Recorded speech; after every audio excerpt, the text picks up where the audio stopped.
एक महत्त्वाची बातमी बघूया। भाजपच्या लिस्टमध्ये रवींद्र चव्हाण यांचं नाव नाही, पण रवींद्र चव्हाण भाजपचे प्रदेशाध्यक्ष होणार आहेत अशी माहिती न्यूज 18 लोकमतच्या सूत्रांनी दिली आहे। भाजप प्रदेशाध्यक्ष चंद्रशेखर बावनकुळे यांची मंत्रिपदी वर्णी लागलेली आहे। मंत्रिपदाची शपथ घेण्याकरता त्यांना फोन केलेला आहे।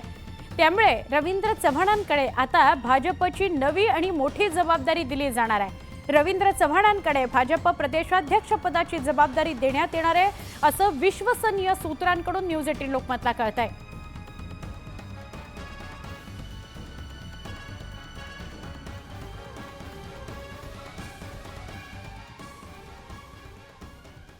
आम्ही विरोधी पक्ष म्हणून संख्येने कमी असलो तरी आम्ही सरकारला विरोध करणार आहोत। आमची बैठक झाली। ईव्हीएमवर आलेले हे सरकार आहे।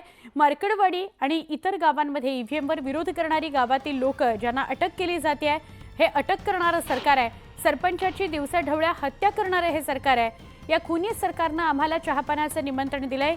या सरकारच्या चहापानावर आम्ही जाऊ शकत नाही, त्यामुळे आम्ही चहापानावर बहिष्कार घालतो असं स्पष्ट करण्यात आलेलं आहे विरोधकांकडून। म्हणून या सरकारने आम्हाला चहापानाचं निमंत्रण तर दिलंच, परंतु असं हे खुनी सरकार, शेतकरी विरोधी सरकार, दलितांवर अत्याचार करणारं सरकार, दिवसाढवळ्या खून करणारं सरकार, या सरकारच्या चहापानाला जाणं आम्ही अशक्य आहे। आणि म्हणून आम्ही आज झालेल्या बैठकीमध्ये या चहापानावर बहिष्कार घालण्याचा निर्णय आज घेतलेला आहे। महाविकास आघाडी या चहापानावर बहिष्कार घालण्याचा निर्णय आज घेतलेला आहे। खासदार संजय राऊत यांनी पुन्हा महायुतीवर हल्लाबोल केला। विरोधी पक्ष राहू नये ही सत्ताधाऱ्यांची भूमिका आहे असं संजय राऊत म्हणतायत। ईडी सीबीआय भाजपच्या घरी कधी गेली का असा सवाल त्यांनी केलाय। उलट 70,000 कोटींचा सिंचन घोटाळ्याचा आरोप मोदींनी केलाय।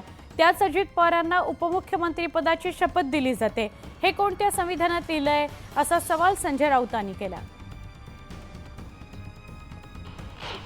विरोधी पक्ष राहू नये, विरोधी पक्ष आमच्या टाचेखाली असावा।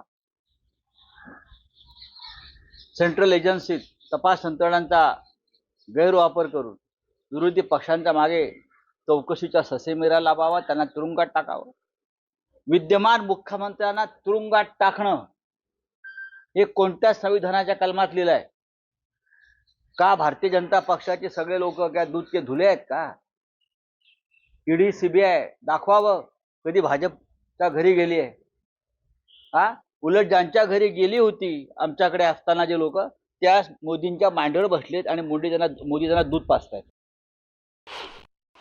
70,000 कोटींचा सिंचन घोटाळा त्यांच्यावर मोदींनी आरोप केला, त्यांना तुमच्या उपस्थितीमध्ये मंत्रिपदाची शपथ दिली जाते, हे कोणत्या संविधानात लिहिलेलं आहे सांगा ना? संविधानातल्या कोणत्या कलमात लिहिलेलं आहे? ज्या पद्धतीनं या राज्याचं सरकार आमदार फोडले, 10व्या शेड्यूलनुसार सगळे अपात्र ठरायला पाहिजेत। नरेंद्र मोदींच्या दबावाखाली सर्वोच्च न्यायालयानं चंद्रचूड यांनी निर्णय दिला नाही, एका संविधानामध्ये बसतंय का? चंद्रचूड यांच्यावरती खरं म्हणजे खटला दाखल केला पाहिजे। विरोधकांकडून जोरदार टीका केली जाते। मात्र आज महायुतीसाठी महत्त्वाचा दिवस आहे। आज शपथविधी